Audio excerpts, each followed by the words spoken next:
Um, the good news is I'm glad that the air sign from a few weeks ago that keeps showing up is finally cleared out of the picture. I'm really happy to see that.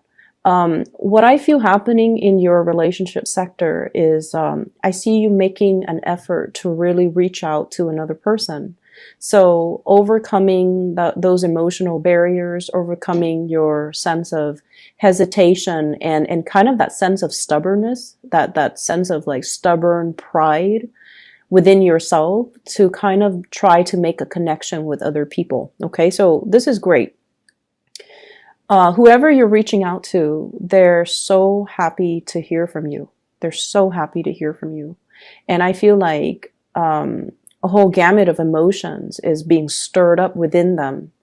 And they're also kind of like fantasizing about you as well. So this is the energy that you bring to the table. I have here the Princess of Wands. This is Page of Wands, okay, in the traditional Rider-Waite deck. This is communication. This is sort of like, hey, let's do this, let's do that, let's get out and meet me here, let's meet me there. So making some type of a flirtatious gesture towards another person. And it's in a very playful manner. And it's in a manner that is very non-committal. And I feel like you're communicating with somebody and testing the waters as to how do they feel about me? What are they up to? Are they single? Are they in a relationship? Let me test out the waters. So I feel like for many of you, you're reaching out to a person and I feel like the communication is very light. It's very non-committal, and it's almost like an offer they can't refuse. So I see some of you are like, hey, can I talk to you about this? How do you feel about that? And the communication is just, you know, light, airy. There aren't overly heavy emotional expectations coming from you to them.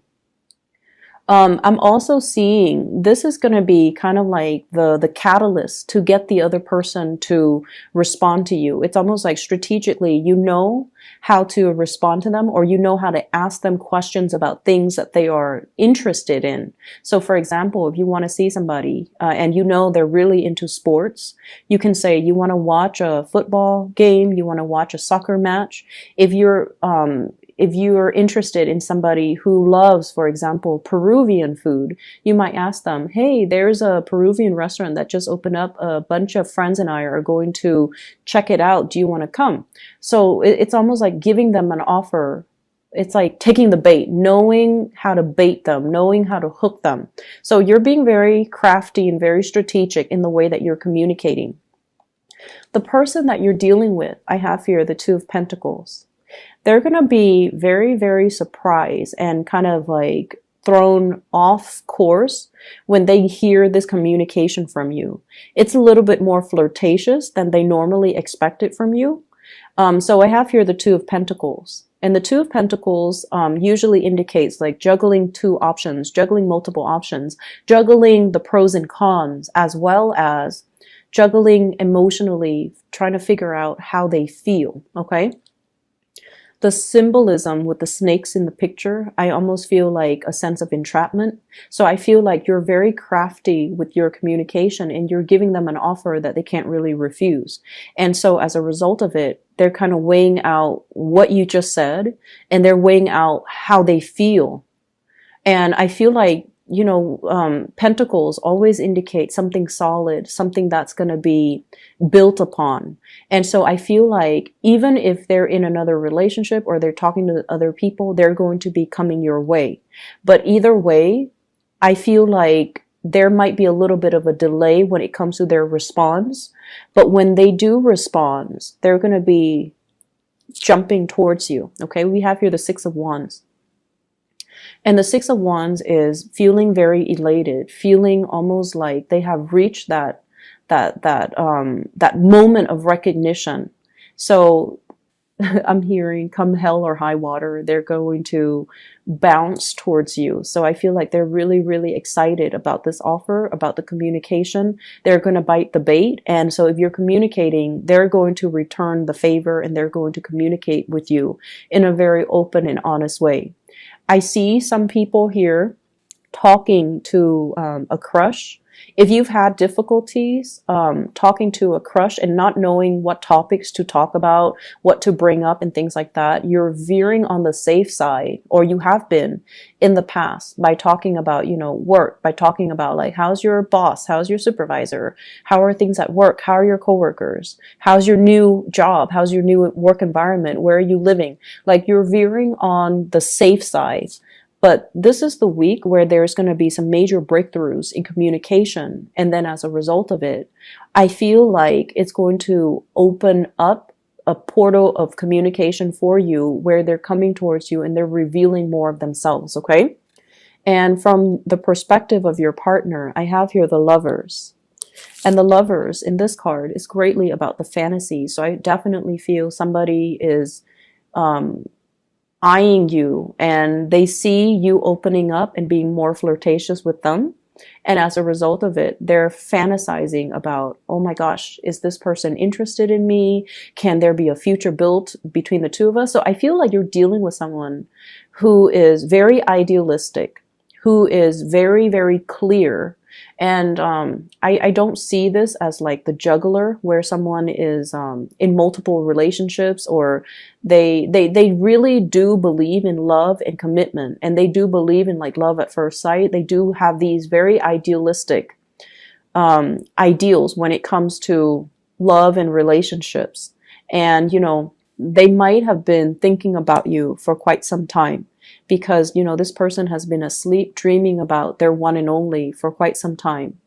And I feel like you're dealing with someone who's also very creative in the creative field, or they have, artistic abilities, they have musical abilities, and they're very much excited about the offer that you have on the table. They're very, very happy to be hearing from you, to the point where they're fantasizing about what could be as a result of this relationship, okay? I also see a sense of distance for some of you who are in long distance relationships, about somebody coming to see you and solidifying some type of plan so that they come see you, you come see them, or you guys meet halfway. So there is a major compromise coming into this spread here in your love sector. The last card we have here is the Five of Swords.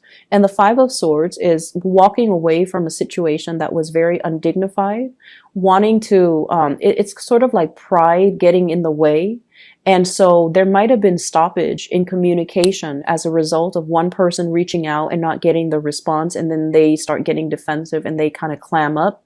So I feel like the energy for you this week is all about playfulness, lightheartedness, communicating in a way where it expresses how you feel by putting your walls down, by not, letting this defensive energy coming in between the communication. So it's like, oh, I communicated. I reached out last time. They didn't respond. So now they need to reach out to me. So you are letting go of that, whole concept about keeping scores and self-isolation, and really letting your partner or your significant other know that it's okay to, you take care of whatever you need to take care of. And when you're ready, you come back to me. So I see like a bridging of that emotional distance happening between you and them. And I feel like it starts out with you communicating with them and letting them know how you feel about them. So pretty much the ball's in your court if you want to, pass it along to the person that you're interested in. Okay. So I still see a very strong air sign vibe here with this spread. Aquarius, Gemini in particular, and Libra. So sun, moon, or rising, they might have, a lot of air in their chart. They might not be someone who is overly emotional, but I feel like they're very enthusiastic. So you know what they like and you know what they don't like. And so, for example, that they like, for example, Peruvian food. Like they like sporting matches. That they are athletic. And that they like, for example, a specific type of movie from a specific era. And so all these things about them, but for whatever reason in the past, you don't really ask them about these things. Like, why do you like these things? And so this is the week where you are strategizing to ask them to get them to be a little bit more, to get them a little bit riled up so that they talk to you about their dreams, their aspirations, and they talk to you about things that they're passionate about. So there is definitely breakthrough in communication coming through to allow you to kind of meet halfway. Meet somebody halfway, somebody that you're interested in, because they're coming at you in a very enthusiastic manner, because you communicate with them in a manner that is appropriate to get this person to respond the way you want, okay? In other areas of your life, when I was shuffling out this bottom spread here, I almost feel like, first of all, favoritism. It's the big word that came out when I was shuffling. And I feel like what it denotes is, we all have our biases. We all have our favorites, okay?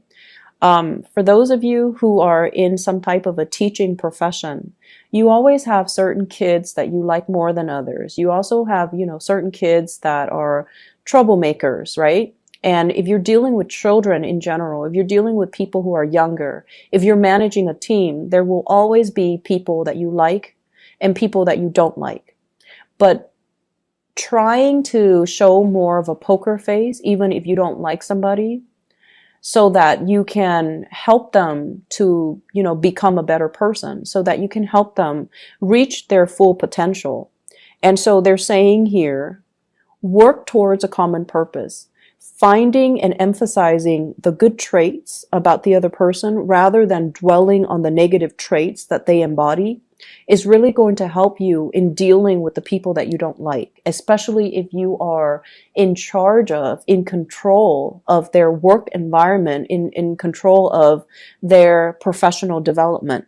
That's going to go a lot further for you, and it's going to show the fact that you're very unbiased, and it's going to show the fact that you're able to shape and mold people, and even the people that you don't like, okay? So I feel like letting your defenses down, and especially dwelling on the positive traits about somebody, will help you kind of get along with them and to help you develop them so that you can strengthen their weaknesses. Does that make sense?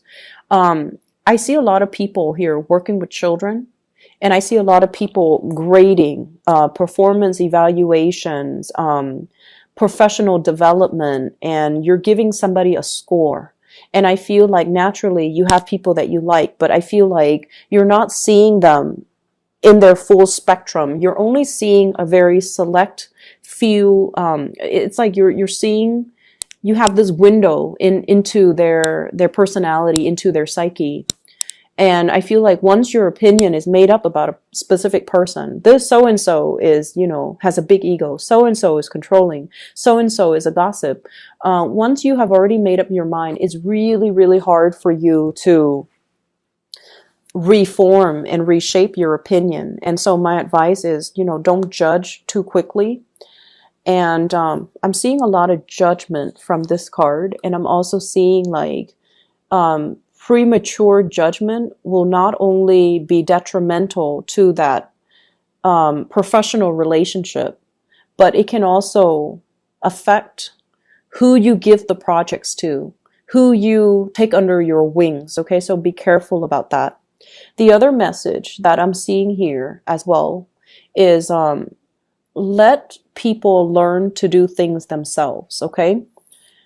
The ability for you to learn to delegate, the ability for you to entrust other people with responsibilities, with the mindset that I train them well, so they should be able to do it themselves.